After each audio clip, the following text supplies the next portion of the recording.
Welcome back, everybody, and welcome to the next installment on the progressive era.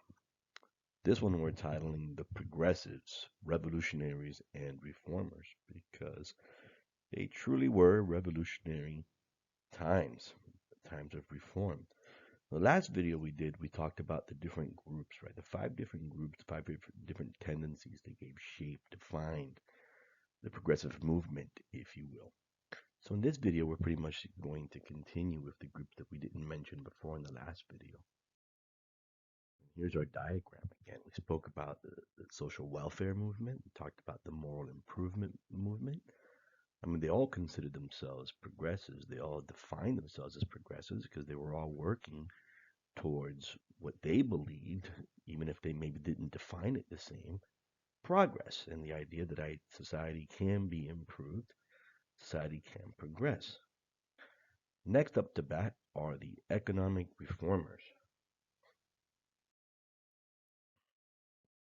Needless to say, thanks to the Gilded Age, the progressive era was an era in which, let's just say, the honeymoon, the love affair with the Rockefellers and the Carnegies and the J.P. Morgans was already wearing thin. And a significant segment of the American population um, started well, let's just say we're not necessarily very big fans, and that in itself created a certain atmosphere that would allow other ideas that perhaps were more critical of our particular socioeconomic arrangement to emerge, fueled by a growing public mistrust of big business and the ultra wealthy. Capitalism's most vocal critics would call for structural economic changes, promoting socialism as an alternative to the market economy. And millions were receptive to their message. Yes, the progressive era was a high watermark in this country's history for socialist thought in this country. What did the socialists believe in? And this would be an oversimplification to the point that it would be almost an injustice what I'm going to say, but I'm going to try to oversimplify it as much as possible. I mean, this is a rabbit hole in itself, and we're also assuming that everybody, just like progressivism, everybody necessarily was on the same page what it meant. Um, they believed that it was the millions of industrial workers and farmers who, by operating the machines and working the land, they produced the wealth of society. And if that were the case, the wealth of society should be shared and enjoyed by those truly responsible for its creation. They paid for it with their labor, they paid for it with their time. But the capitalist system does not distribute wealth in that particular way, but on the contrary, allows the owners of land, the owners of the machines, to claim the lion's share of that wealth for themselves. What did the socialists suggest? A rearrangement in how society distributes the wealth that it creates towards those that it deems its true creators, and not necessarily those that, by virtue of owning land or machines, um, at least in the capitalist system, would end up with the lion's share of that wealth. I mean, we are talking about a time in this history where 1% of the population owned half of the wealth of the nation. For example, I mean, if there's an organization that stood out at the time that that championed the socialist cause, and there were various groups, but the one that stood out the most was the Socialist Party, Eugene Debs' Socialist Party. And just to give you an example, in 1900, um, the first time that Eugene Debs ran for president, he only got about 100,000 votes. 12 years later, in 1912, he gets 1 million. Okay, true. These are not numbers that are going to tip the balance of power in this country, but they are significant enough that, the powers that be really did worry about, in particular, Eugene Debs' growing popularity. But there were others. There were Victor Berger. There were Bill, Big Bill Hayward. Um, Most of their support tended to come from the immigrant community, German and Jewish immigrants, as well as old populists, Southern and Midwestern farmers. So they had a pretty interesting coalition. Just like progressivism in itself, not everybody necessarily agreed, what this system that they championed should look like. Some were revolutionary Marxists, some favored moderate economic reform, some favored militant direct action, while others favored electoral politics. But all called for the structural socioeconomic transformation of the capitalist system to a more equitable one in which the wealth of society would be shared and enjoyed by the vast majority of its creators. And, they would enjoy this moment of popularity in American politics that would seldom be repeated up until about World War One, where their opposition to the war did not make them any friends. And after the war, and particularly during, because of the Bolshevik Revolution and the movement itself splitting, some supporting it, some opposing it, and then the American public basically labeling the American socialist movement as one and the same as the Bolsheviks in Russia. Let's just say that pretty much brought the socialist movement of the early 20th century pretty much to its virtual end. But there's still a number of years before that happens. And despite the difficulties, okay, despite having to contend with the power of the two major parties, and most of the population, if not hostile, very suspicious of American socialists. Despite that, they did enjoy successes, especially during the progressive era, drawing their support from trade unionists, progressive social reformers, populist farmers, and immigrants. For the first time ever, two socialists were elected to the House of Representatives. He's the first ever socialist congressman um, that we have. I mean, we're not going to see this phenomenon repeat itself again until the beginning of the 21st century. You think, Alexandra Ocasio-Cortez. Well, before her, 120 years before her, you had Victor Berger. Victor Berger was the first socialist member of Congress, who would run and win several terms until he was ousted from the House of Representatives by fellow representatives. London Mayor from New York, ironically, becomes the second socialist member of the House of Representatives. Um, Emil Seidel becomes the first socialist mayor of a major American city, mayor of Milwaukee, for 2 years. They were able to get dozens of state legislators, more than 100 mayors, and countless lesser officials elected to office because they were democratic socialists. And the type of socialism that they practiced was branded in the press as sewer socialism. They favored democratic socialism, socialism via the ballot box, over orthodox Marxism. They emphasized honest government and efforts to improve public health, which they made, great efforts in. They fought to clean up factories and neighborhoods with new sanitation systems, publicly owned water and electricity, as well as expanded education. And that's where they got the nickname sewer socialists. And yet, no socialist of the era stood out more, was more iconic, or left a greater mark on his times than Eugene Debs, the once leader of the American Railway Union, of the Great Pullman Strike, um, who was, himself was sent to prison for violating a federal injunction during that strike. While in prison, he was only there for 6 months. The way the legend goes, and a lot of this could be legend.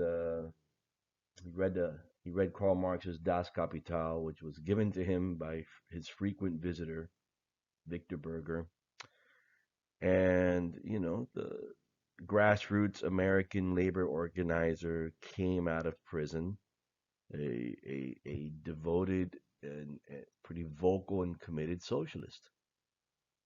In 1900, the ARU would eventually go into politics and become the Socialist Party, which he founded with Victor Berger. He would, under that party's label, he ran for president 5 times. In his best run, he earned close to 1 million votes, which would be in 1912. He would actually earn half as much in 1920, but the amazing thing about that run is he did it while he was in prison. Just to give you an idea of what Debs and his party stood for and wanted, because sometimes we have to walk away, we pay too much attention to labels.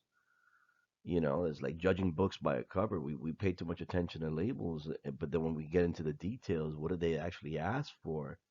Well, that kind of changes things. The Socialist Party's 1912 platform called for collective ownership and democratic management of railroads, telephone and telegraph lines, steamboat lines, grain elevators, stockyards and warehouses, mines, quarries, oil wells, and forests. The same for the banking and the currency system. He called for unemployment relief through the creation of a government jobs program to pay for these jobs at current union wages. He called for the 8-hour day, an end to child labor, minimum wage, an old age pension system, unemployment and disability insurance, a graduated income tax, universal suffrage, the extension of democratic government to the territories, the abolition of the Senate, the president's veto, and the Supreme Court's power of judicial review. If Debs had just held on another 30 years, he would have been, much of what he, suggested was very much within the lines of, the New Deal Democrats. But, he wasn't in politics in the 1930s. He was in politics during the progressive era.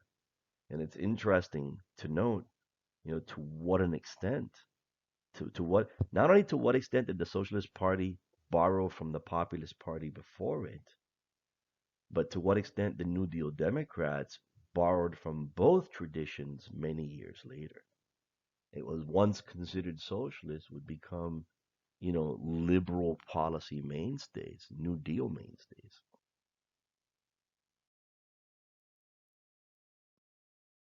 We're not done yet.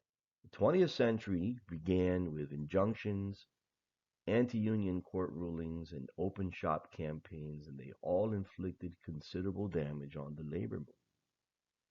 By 1900, only 3.3% of the working class were organized into unions. Within 10 years, even as the AFL surged forward in membership to a peak of about 250,000 people as a percentage of the whole, only about 1.5% of the labor force belonged to unions. And in this hostile environment, it seemed that labor unions were backsliding. Samuel Gomper's conservative approach wasn't conservative enough. Um, some of the more radical members and activists of the labor community as a whole embark on creating a new kind of union to not only rival the AFL, but with the belief that this kind of unionism is going to help the labor movement recover its losses and then more, then some. Their vision was to create a new new union federation for the 20th century. The one big union, that's an important phrase, of industrial unionism, which would prove to be a force to be reckoned with. What makes industrial unionism different than the craft unionism, the AFL? Easy. Everyone is invited, skilled, semi skilled, unskilled workers, men, women, immigrants, African Americans. Here, the leverage is not in your particular skill set and experience. Here, the leverage is in numbers. Here, the threat doesn't come if, the carpenters or the electricians walk off the job. Here, the threat is if all of us, from the most important to the least, walk out the job. That's the idea of industrial unionism. The powers in numbers. And in 1905 is when they set out to create this new labor federation. At a 1905 meeting of more than 200 socialists and trade unionists, they launched the Industrial Workers of the World, the IWW, also nicknamed the Wobblies. The IWW was a union based on the principles of Marxist class conflict and the homegrown American philosophy of industrial unionism. The Wobblies recruited members among the most discriminated against groups of the workforce: unskilled workers, non whites, immigrants, women, and migrant workers. The IWW hoped to create the one big union, big enough that not only would it dwarf the AFL, but it would be one of the largest organizations in the country. And if they could get that union to be that big, they could truly challenge the capitalist power. And through that union, workers could finally take control of the means of production.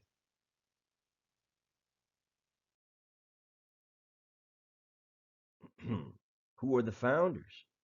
A lot of these faces you already know. For example, William Haywood, former hard rock miner and a founding member and leader of the Industrial Workers of the World, and a member of the executive committee of the Socialist Party of America. He kind of tended to favor direct action and maybe even violence at times over electoral means. You have Daniel De Leon. He was one time president of the rival Socialist Labor Party until he and his members went ahead and joined Deb's Socialist Party. Daniel De Leon was an American socialist newspaper editor, politician, Marxist theoretician, and trade union organizer, and also a founding member of the IWW. Lucy Parsons, widow of the Haymarket martyr Albert Parsons, herself a formidable labor organizer, radical anarchist. She participated in the founding of the IWW and began editing The Liberator, an anarchist newspaper that supported the IWW. And then, of course, there was Eugene Debs, president of the Socialist Party. And these were some of the more well known activists in those circles that came to found the IWW in 1905. But from the onset, the membership was divided pretty much into two camps: the socialist camp and the anarchist camp. The socialist camp was mostly set in the East, mostly urban, mostly immigrant, mostly Marxist in their point of view. And so this was called, this faction was called the Red IWW, and it was mostly based out of Chicago. And then you had the anarchist camp, and these tended to be Western workers, migrant workers, miners, uh, people that did not necessarily work in one particular place for too long. They really had a distrust for politics and for politicians or for voting for that matter. A lot of these guys, were working out in the territories where they still did not have the vote. They were distrustful of hierarchy and leaders, and they tended to have a more anarchist streak about them, and they were labeled the yellow IWW, mostly coming out of Detroit. And so this initial split would not make things easy. But the IWW was this, sometimes uncomfortable coalition of often Marxist socialists and anarchists working together for a common cause. The socialists, like Eugene Debs, who was the head of that particular faction, along with Big Bill Haywood, urged the IWW to get involved in elections and politics, supported change by working within the system. The anarchists, however, viewed political participation as surrendering to capitalism and urged the IWW to push for direct action, worker strikes, demonstrations, and sabotage. And despite the fact that sometimes they didn't get along with each other, they by 1917, I think they had peaked at 150,000 members. Not quite AFL numbers, but pretty close and close enough to really worry the powers that be. I mean, we haven't talked about how the IWW comes to an end. It's pretty much after World War One when they get intertwined in the whole controversy of the Bolshevik Revolution, like most of the labor movement does. And then here come the muckrackers, very much in the same spirit. The muckrackers were a new generation of investigative journalists who wrote of political and economic corruption, as well as of the social hardships caused by the power of big business. And people were just eating these exposés up. And these people not only wrote, but what they wrote, well, basically, they were all socialists. You'd be surprised how many people in the labor movement, in academia, in the arts, self-identified as socialist at that time. It was a high watermark for that particular tendency. Um, and in the world of journalism, these three were, the leaders of what they called the muckracker movement. People that found muck, dirt, corruption, um, that the public, would enrage the public to action. For example, Ida Tarbell in her 1904 bestseller, The History of the Standard Oil Company, exposed Rockefeller's exploitative and predatory business practices, which gave rise to Standard Oil. Thanks to that book, okay, that book in part is going to be pretty responsible for the federal government using antitrust laws to go after John D. Rockefeller and break up Standard Oil. You had Lincoln Stephens, series of articles put together, was responsible for The Shame of Cities. In it, he basically wrote of the political machines and the corruption that plagued our cities, our major cities, for years. And that led also to reform in our local governments. And then we have Upton Sinclair, who's probably the one book that most American students are familiar with because it was a somewhat fictionalized account of real life events. Interesting enough, it's all set in immigrant community and particularly immigrants that work in the meatpacking industry. Upton Sinclair actually set out to expose the exploitation of the immigrant workers. Instead, he blows the lid off the unsanitary and dangerous and unhealthy conditions that were commonplace in the meatpacking industry. If anybody makes an impact, he certainly does. Theodore Roosevelt, thought he was a liar. He thought it was a socialist crackpot. This guy can't be saying the truth. And then he sends one of his inspectors to inspect one of these meatpacking plants. And not only does he have to concede to the fact that Sinclair was saying the truth, but it actually leads to not just legislation, but the creation of agencies within the executive branch that would, for the first time, police and regulate the meatpacking industry. For example, it was the jungle that aroused Congress and Roosevelt, to roll out some of the first consumer protection laws this country's ever seen. For example, the 1906 Meat Inspection Act, okay, prohibited the sale of adulterated or misbranded livestock and derived products as food and ensured sanitary slaughtering and processing of livestock. And then entrusted the Department of Agriculture to inspect our meat, our slaughterhouses and meat packing plants. That's not where, our consumer laws ended. For many years, activists, were very concerned about, the abundance of both pharmaceutical products and products sold as food and beverages that not only did not say did not disclose what was inside of them, made outrageous claims about, what they could do, but often contained ingredients that could outright be harmful.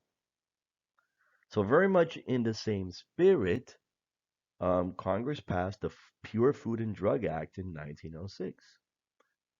It basically mandated, and these are some of the earliest, government regulations of business. It mandated that drug labels had to list any of the 10 ingredients that were deemed addictive or dangerous if it was in their products. So, for example, alcohol, morphine, opium, and cannabis, and there were others.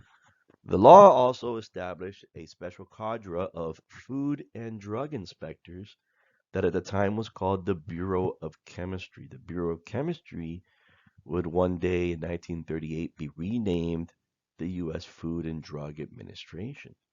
And probably one of the most interesting stories about the Bureau of Chemistry when it was first born, they actually created an investigative panel, if you will, that went by the nickname the Poison Squad. They actually went about and personally tried just about every pharmaceutical in the market to see if it was safe for human consumption. They volunteered as human guinea pigs to make sure that the American consumer was not being harmed or poisoned by unscrupulous producers of pharmaceuticals at the time. And we mentioned public distrust, well, no pun intended, of the wealthy and big businesses, and we start seeing legislation emerge, in that spirit as well. Okay, the robber barons are not necessarily very liked anymore, at least not as much as they were at the beginning. So now we're going to see laws emerge that are specifically aimed at breaking down the monopolies. And there was a very capitalist rationale for this, actually. The capitalist rationale was if a business becomes too big and that it's a monopoly because it dominates a particular industry or sector of the market, it kills innovation and it kills competition and actually kills capitalism altogether. So, to keep capitalism alive, the understanding is you have to keep competition alive, you have to keep the willingness to innovate alive, and therefore we got to do something about these monopolies, these these corporations that have become too big. So here are the three, and the evolution of probably the three most important antitrust laws that came out before and during that period. The first one was the Interstate Commerce Act of 1887, and it mostly focused on railroads and how railroads would abuse their position, particularly in very remote areas, as inevitable monopolies. The law required railroads to publicize their shipping rates. Okay, so what it charged one customer, it charged everybody. It was published and prohibited short or long haul fare discrimination. Everybody paid the same short haul fares, everybody paid the same long haul fares. It also created the Interstate Commerce Commission to monitor the railroad industry. A couple of years later, we get the Sherman Antitrust Act of 1890. That's the first true antitrust law. It outlawed all combinations uh, that restricted, who by their sheer size, restricted trade between the states, interstate trade, or would reduce economic competition by attempting to monopolize a market or industry. And it authorized the Department of Justice to take suspected monopolies to court and actually order them dissolved into smaller companies. And it kind of laid dormant on the books for a while until we finally get some progressive presidents that are willing to use the Sherman Antitrust Act to break up some of the biggest monopolies. And then in 1914, we get the Clayton Antitrust Act of 1914 that pretty much just clarifies a lot of the language of the Sherman Antitrust Act and closes some loopholes. It outlaws anti-competitive mergers. So it outlaws mergers that could risk the creation of a monopoly. And also price discrimination. The interesting thing about the Clayton Antitrust Act that it finally came around and exempted unions and agricultural cooperatives from antitrust rules because during the Sherman Antitrust, under the Sherman Antitrust Act, some courts saw unions as, okay, they restrict trade, therefore, they're illegal. But the Clayton Antitrust Act, you know, changed the court's interpretation of unions. Here's some images by antitrust laws. The Sherman Antitrust Act coming back from the dead. And then, here's the thing, we're going to talk more about Theodore Roosevelt, himself from a wealthy family. And Theodore Roosevelt surprises everybody. You know, he's the one that goes after the monopolies. He's the one that goes after Rockefeller using the Sherman Antitrust Act.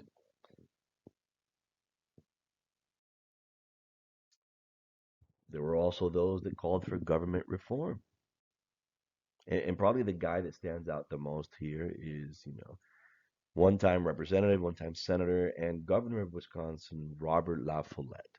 And we're going to talk more about him in a second. But yes, so yes, one of the the aims of the government reformers was to make government more democratic, more open, less corrupt, and more responsive to the people. And that in itself would lead to a better democracy and a better society as a whole. And we still benefit from a lot of the reforms that they were able to pull off, usually state by state, city by city. And we still enjoy them today. Many states have what's called the citizen initiative, in which citizens with enough signatures could actually propose a law to put up to a vote um, to the people of that state. So, we're used to the fact that, the legislature creates laws, but some states allow for citizens to actually add laws or, amend the Constitution. If enough signatures, then you get what's called a referendum. A lot of states allow for that to actually put an item that, the citizens proposed up to a vote. Some states have citizen recall of public officials. You could actually recall a mayor, or you could recall a governor. Probably the one that, nationwide, the secret ballot. This wasn't the case. Elections were out in the public affairs. People saw what you did. But with the introduction of the secret ballot, they introduced, not only privacy, but they kind of took away the intimidation factor. And then the other one that's still a work in progress. A lot of people don't know this, but primary elections did not involve voters. Well, once upon a time, when the Republican Party or the Democratic Party decided who were they going to run as their candidate that year, the voters had nothing to do with it. It was at the convention, the party bosses would make an internal decision. Okay. Well, many people began to feel that that put too much power in the party bosses and it was not democratic. So little by little, we see it replaced with a system in which state by state, run by the state party, the voters would actually vote from a slate of candidates who they want to be the party's candidate for election that year. This is usually for president. So they moved away from it being a closed decision by the party bosses to one that, not completely 100% even till today, but for the most part, um, the voters of each particular state um, pick the candidate they want to run for office. It's not perfect, okay? Um, let's clean up those machines. And one way they went about cleaning up the machines was introducing professionalism, getting rid of patronage, introducing civil service exams to make sure that qualified people held government jobs. And when it came to running the cities themselves, put that job not just in qualified people, but people that actually have an expertise in administering, government to the people.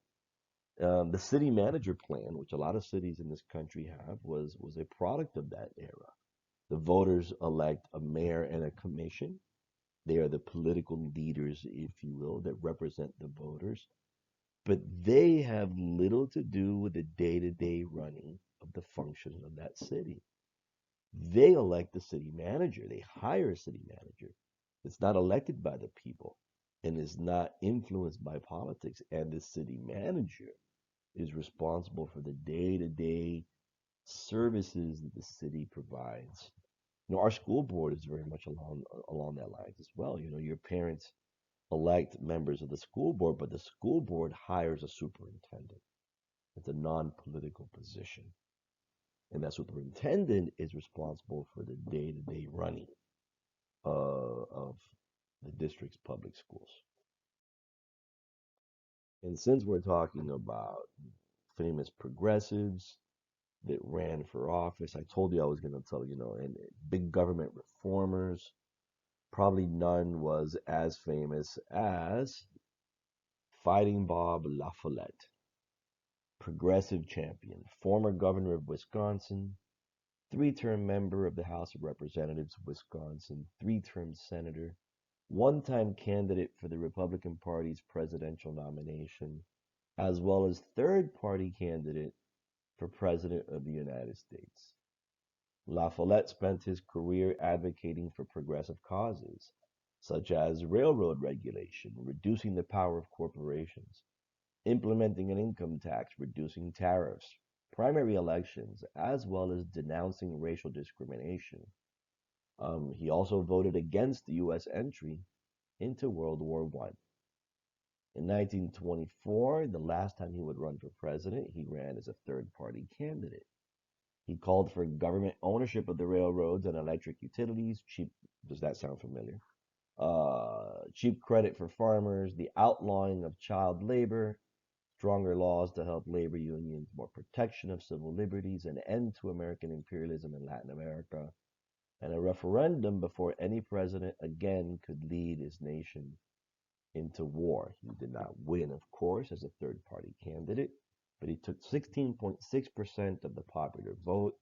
He performed best in rural areas and working class urban areas, with much of his support coming from individuals affiliated with the Socialist Party and other leftist groups.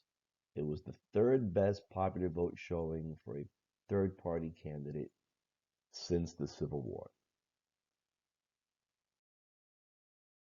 And then let's talk about the last group, the experts. Those that believe that science, knowledge, and technical expertise and efficiency were the key to progress if we only embraced knowledge, science, and expertise. And we approached things that way.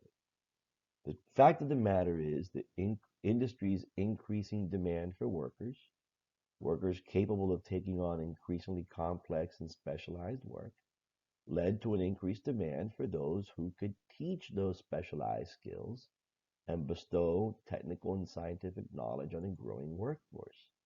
And the result was an increased demand for education. The boom in public education has very much to do with the boom in industrialization and the growing need for workers that were smart enough to handle complex tasks.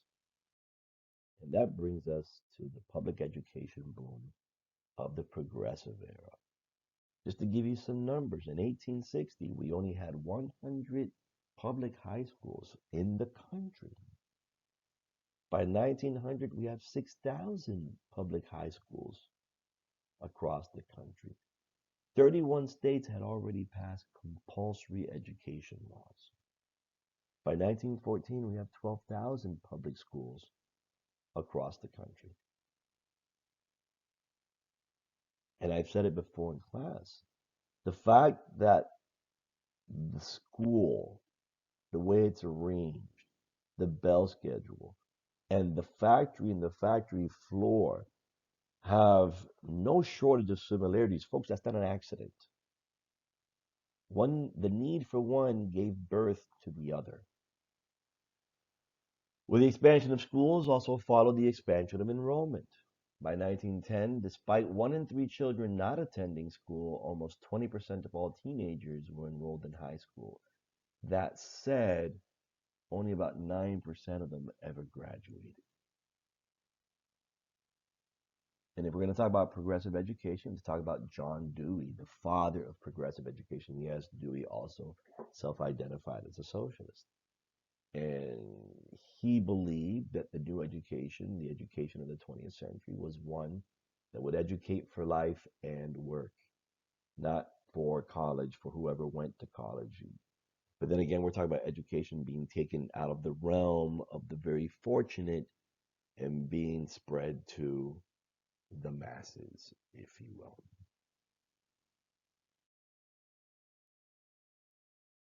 Others took the idea that, hey, we need to embrace science and technical expertise and applied it to industry itself. Two names that stand out, Frederick Taylor and Henry Ford. So whereas others, these folks focus their efforts on actually making work simpler, safer, and more efficient, believing that if we could increase productivity, we could increase profits. And if we could do that, then that's probably the easiest way to pull off the 8-hour day.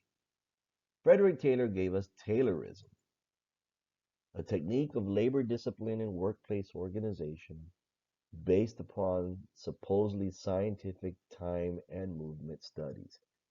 He observed the production process in many factory settings, and then his job was to streamline them, eliminate repetitive, redundant, or useless movements, and streamline the productive process to only those movements that were absolutely necessary, cutting down on time and allowing for more production within a fixed moment of time. He also thought that you should reward productivity. So this gave birth to what they called the piece rate. Instead of being paid by the hour, you were being paid by each article that you produced. Believe it or not, scientific management was actually pretty well received and embraced in the Soviet Union. And the Soviet Union actually paid for many scientific management experts in Taylorism, to go to the Soviet Union and teach them how to organize labor inside their factories. The guy that took Taylorism and expanded on it was none other than Henry Ford. Henry Ford was the father of what they called Fordism, believing that yes, let's take Taylorism, but let's take it one step further. The standardization of all products and parts, nothing handmade, nothing custom. And we kind of jump to that next slide too fast. And he basically believed that if everything was standardized, productivity would increase. If productivity would increase, you could afford to pay people more. If you paid people more, they would be in a better position to purchase your goods. So, mass production would lead to mass consumption and a society of material abundance.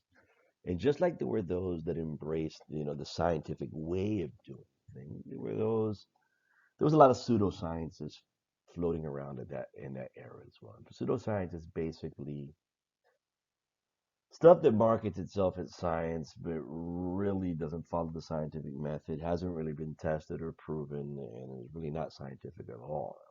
You know, First of all, let's talk about all the food and pharmaceutical products that were available in the market at that time that were anything but scientifically proven. Probably one of the most harmful of these pseudosciences, if you will, was the eugenics movement. The eugenics movement became very popular um, among the privileged in the middle classes during the progressive era. What is eugenics, mister?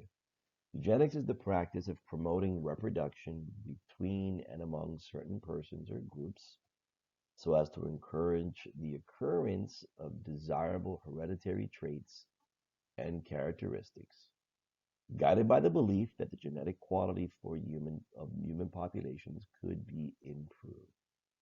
And the opposite is true. Discourage and dissuade people from reproducing if they have traits or characteristics that are seen as undesirable, and so as to not allow these traits to propagate throughout the human gene pool. These people were discouraged, and that's a nice word, from reproducing. How did eugenicists go about doing stuff? Discourage certain groups they saw as undesirable from reproducing. Well, anywhere from forced sterilization of people, for example, institutionalized persons, uh, career criminals, um, persons that were mentally disabled. Yes, restricting undesirable immigration through more, restrictive policies, not allowing immigrants from certain countries, immigrants that were perhaps themselves mentally disabled, or immigrants that were illiterate, not allowing them to come into the country as well. And through anti-miscegenation laws. Basically, there were laws throughout the South that banned interracial marriage. And this was done so as to avoid and prevent children of interracial marriages, because the eugenicists, here's the problem. When they spoke about desirable traits and undesirable traits, in practice they tended to take on very racist undertones. Not undertones, like outright racist, you know justifications as what is desirable and undesirable. They basically rejected the idea that all people were born equal, and they believed some people were superior to others, that certain traits were superior to others, but they were usually racially defined. This takes us to very dangerous places. Okay. For example, here's a not so fun fact: Adolf Hitler was actually very, very impressed by the American eugenics movement. So much so, he said so in Mein Kampf, that when he becomes Chancellor of Germany, you know, he introduces, you know, race laws in Nazi Germany that are very much inspired by, the eugenics movement here, which Hitler felt we did not go far enough. So that's one of the these people thought they were actually working towards progress. This was their definition of progress. As applied to immigration, we're also going to see, particularly after World War One and towards the end of World War One, the idea that some people are more desirable than others and some people are undesirable applied to immigration. And we already saw the beginning of this. The first big, like I said before in class, immigration was a wide open door in the 1880s and 1890s. But, you know, once you get into the progressive era, and then especially, after World War One, and then, the eugenicists, promoting ideas that some people are more desirable than others. The first big reform of our immigration policies happened in 1917. Now, we already had a Chinese Exclusion Act in 1882. Well, in 1917, they just barred anybody else from Asia. So again, it was racially defined, and more strict, restrictions that banned the immigration of people that were deemed undesirable, such as homosexuals, criminals, the disabled, the mentally disabled, the alcoholics, the illiterate, etc., etc. And all of this, went very much hand in hand with the ideas of the eugenics movement. A couple of years later, in 1921, we're going to even further restrict immigration. We're going to introduce the quota system. It restricted annual immigration from Southern and Eastern Europe, that part of the world, so they were not as desired as they were before, to only 3% of the already existing population here in the US. And every country was assigned a quota and a limit really based on, some groups and nationalities being seen more desirable than others. This is when we basically shut the door on immigration, and we're not gonna have the type of flood of immigrants to this country in the diversity they came, in the late 19th century. We're not going to see it again until we get to like maybe like the 1960s, 1950s, 1960s. And here's we're just going to end with these images, illustrating, the new immigration policies of the progressive era that ended up being more restrictive than they were before, using, the excuse of, well, people need to learn how to read and, be mentally competent to exclude people that were not seen as desirable. So the eugenicist movement did not define the entire progressive movement. It was a part of. Okay. So that's our presentation. We'll pick up from here next time.